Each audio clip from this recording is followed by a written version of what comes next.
جو لوگ فجر کی نماز کے بعد سو جاتے ہیں، حضرت علی رضی اللہ تعالیٰ عنہ کا یہ فرمان ضرور سن لو۔ حضرت عائشہ رضی اللہ تعالیٰ عنہ کی مشہور روایت ہے، پھر جب مؤذن فجر کی اذان دے کر خاموش ہو جاتا اور فجر طلوع ہو جاتی، یعنی صبح کی روشنی پھیلنے لگتی، تو آپ صلی اللہ علیہ وسلم کھڑے ہو جاتے اور 2 رکعتیں ہلکی یعنی فجر سنتیں پڑھتے اور اس کے بعد اپنی داہنی کروٹ پر لیٹ جاتے تھے،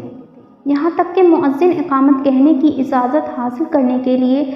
آپ صلی اللہ علیہ وسلم کے پاس آتا تو آپ صلی اللہ علیہ وسلم ہم نماز کے لیے مسجد تشریف لے جاتے۔ حضرت عثمان رضی اللہ تعالیٰ عنہ سے مروی ہے، آپ صلی اللہ علیہ وسلم نے فرمایا، صبح کی نماز کے بعد سورج نکلنے تک ذکر خدا میں لگی رہنا رزق کے حصول میں زیادہ باعث نفع ہے، اس بات سے کہ طلب رزق میں دنیا کے کونے کونے میں پھرتا رہے۔ سیدہ فاطمہ رضی اللہ تعالیٰ عنہ بیان کرتی ہیں، میں صبح کے وقت سوئی تھی کہ رسول صلی اللہ علیہ وسلم میرے پاس سے گزرے اور آپ نے مجھے پاؤں سے ہلایا، پھر فرمایا، بیٹی اٹھو، اپنے رب کی طرف سے رزق کی تقسیم میں شامل ہو جاؤ اور غفلت شمار لوگوں کی عادت اختیار نہ کرو۔ اللہ تعالیٰ طلوع فجر سے طلوع آفتاب تک لوگوں کو رزق تقسیم کرتا ہے۔ حضرت انس بن مالک رضی اللہ تعالیٰ عنہ کی روایت ہے،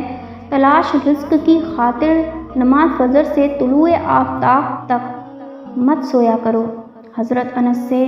اس کی وضاحت طلب کی گئی تو فرمایا کہ اس وقت 70 مرتبہ تسبیح، تکبیر اور استغفار کرنے سے روزی میں برکت ہوتی ہے۔ حضرت علی رضی اللہ تعالیٰ عنہ کی روایت ہے، زمین کی سطح پر کیے جانے والے 3 کاموں کی وجہ سے زمین اپنی تکلیف کا اظہار کرتی ہے، ناحق خون بہنے سے وہ غسل جو زنا کے ارتکاب کے بعد کیا جائے اور طلوع آفتاب سے پہلے سونے سے۔ حضرت ابو دائل فرماتے ہیں کہ ہم صبح کی نماز پڑھنے کے بعد حضرت عبداللہ بن مسعود رضی اللہ تعالیٰ عنہ کی طرف گئے اور دروازے سے سلام کیا تو انہوں نے ہمیں اجازت دے دی، مگر ہم تھوڑی دیر دروازے کے ساتھ ٹھہرے رہے تو ایک باندی آئی اور اس نے کہا کہ تم اندر کیوں نہیں داخل ہو رہے ہو؟ تو پھر ہم اندر داخل ہوئے تو حضرت عبداللہ بیٹھے تسبیح پڑھ رہے ہیں۔ انہوں نے فرمایا کہ تمہیں کس چیز نے اندر داخل ہونے سے روکا ہے جبکہ تمہیں اجازت دے دی گئی تھی؟ تو ہم نے کہا کہ کوئی بات نہیں سوائے اس کے کہ ہم نے خیال کیا کہ گھر والوں میں سے کوئی سو رہا ہو۔ تو عبداللہ نے فرمایا کہ تم نے ابن عبدو کے گھر والوں کے بارے میں غفلت کا گمان کیا۔ راوی نے کہا کہ پھر حضرت عبداللہ نے تسبیح پڑھنی شروع کر دی، یہاں تک کہ پھر خیال ہوا کہ سورج نکل گیا ہے تو باندی سے فرمایا، دیکھو کیا سورج نکل آیا ہے۔ صحیح مسلم متعدد روایت میں ہے کہ اللہ تبارک و تعالیٰ صبح صادق سے لے کر طلوع آفتاب تک مخلوق کے لیے رزق تقسیم کرتا ہے،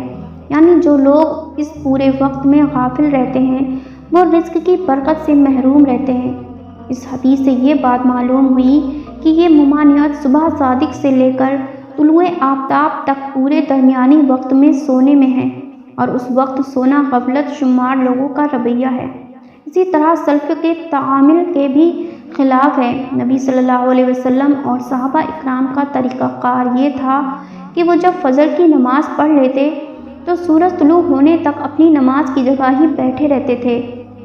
اور ذکر و ذکار میں مشغول رہتے، اور اس وقت میں ذکر خدا میں لگے رہنا رزق کے حصول میں زیادہ باعث نفع ہے۔ آج ہمارے معاشرے میں یہ ٹرینڈ بنا ہوا ہے کہ نوجوان رات کے 2 بجے 3 بجے موبائل، فیس بک، واٹس ایپ ان سب پر لگے رہتے ہیں، پھر ان سے صبح کی نماز بھی قضا اور دوپہر کے 12 بجے یا 1 بجے تک وہ آرام فرما رہے ہوتے ہیں، اور گھر میں ایسا کوئی بھی نہیں ہوتا جو انہیں ایسا کرنے سے باز رکھے۔ آج ہم آپ کو بتائیں گے کہ حضرت علی رضی اللہ تعالیٰ عنہ نے ایسے نوجوانوں کے بارے میں کیا فرمایا ہے اور کیا کچھ ان کی قسمت میں لکھ دیا جاتا ہے جو ایسے حالات کی لپیٹ میں آ چکے ہیں۔ حضرت عبداللہ ابن عباس رضی اللہ تعالیٰ عنہ سے مروی ہے کہ جو بھی انسان صبح سویا پڑا رہتا ہے تو اس عمل کو اسلام نے سخت ناپسند قرار دیا ہے کہ دوپہر کے علاوہ کسی بھی اور وقت میں مت سویا کرو، جسے قیلولہ کہا جاتا ہے، وہ دوپہر کے اوقات میں ہی ادا کیا جاتا ہے، اور یہ عمل ہمارے نبی حضرت محمد صلی اللہ علیہ وسلم ہی کیا کرتے تھے۔ قیلولہ وہ نہیں جس میں انسان دوپہر میں پیٹ بھر کھانا کھا کر سو جاتے ہیں۔ قیلولہ سے مراد وہ عمل ہے جس میں آپ کھانا کھا چکے ہیں یا نہیں، بس تھوڑی دیر آرام کرنا اور دوپہر کے اوقات میں،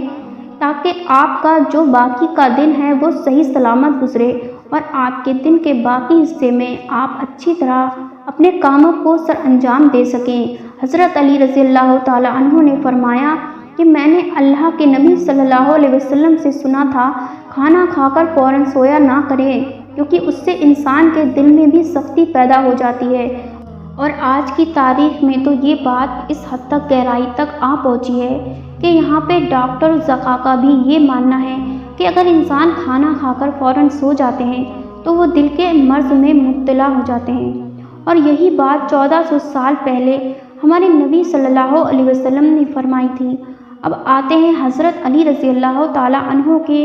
اس ارشاد کی طرف جو انہوں نے فرمایا تھا، جب ایک مرتبہ حضرت علی رضی اللہ تعالیٰ عنہ کی خدمت میں ایک شخص حاضر ہوئے اور فرمانے لگے، یا علی، صبح سویرے جو انسان سویا پڑا رہتا ہے